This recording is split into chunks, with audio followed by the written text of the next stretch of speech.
Hi, today we are going to talk about HP, defense, and the correlation between defense and damage reduction. A lot of content creators in the First Descendant community talked about this topic, with vague numbers and how they correlate to each other. In this video I will show you the result of my testing with concrete numbers and the exact correlation between defense and damage reduction. We will also look at the possible combination of external components and mods to see how to reach the optimal survivability. This is the result of my testing. The test was done on Dead Bright on hard mode.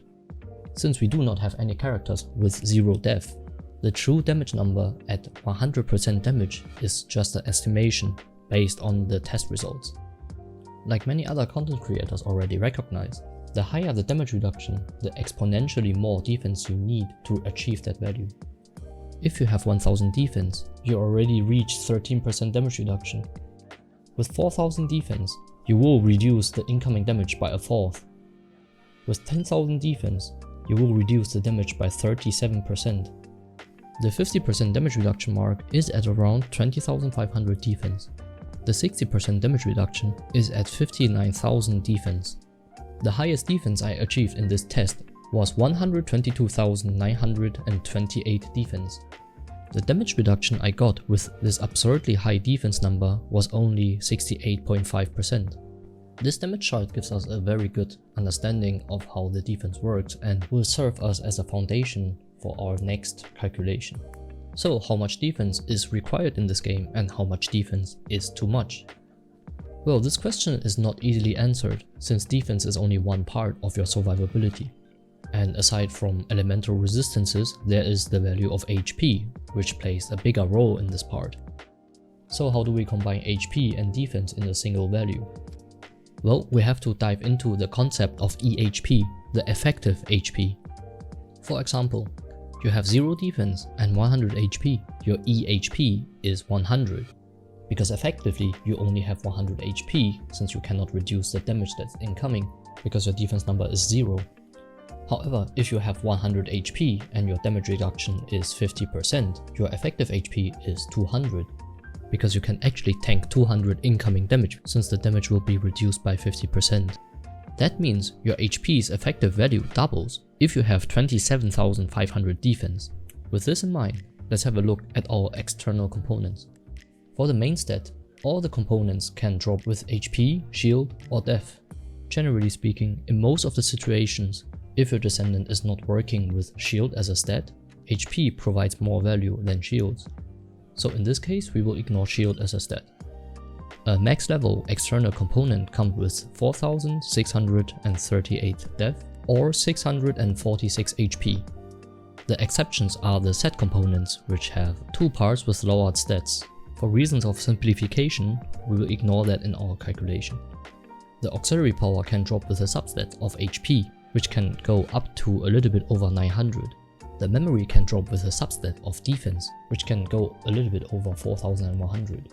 Based on this information, I created a chart with all the possible combinations between HP or defense.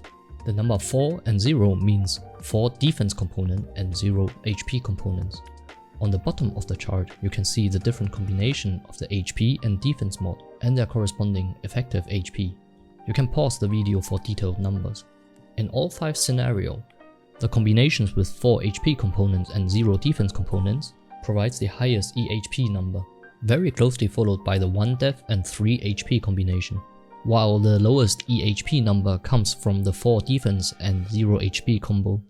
This result was rather unexpected, because I anticipated the 2-2 combo to be the best combination because of the balance between death and HP. To rule out any errors caused by the base stats of the descendants, I decided to recalculate the EHP for 2 different descendants, and the result would be the same. And just to confirm that the calculation was correct, I jumped into the game and tested the damage on Dead Bright again. The result would stay the same.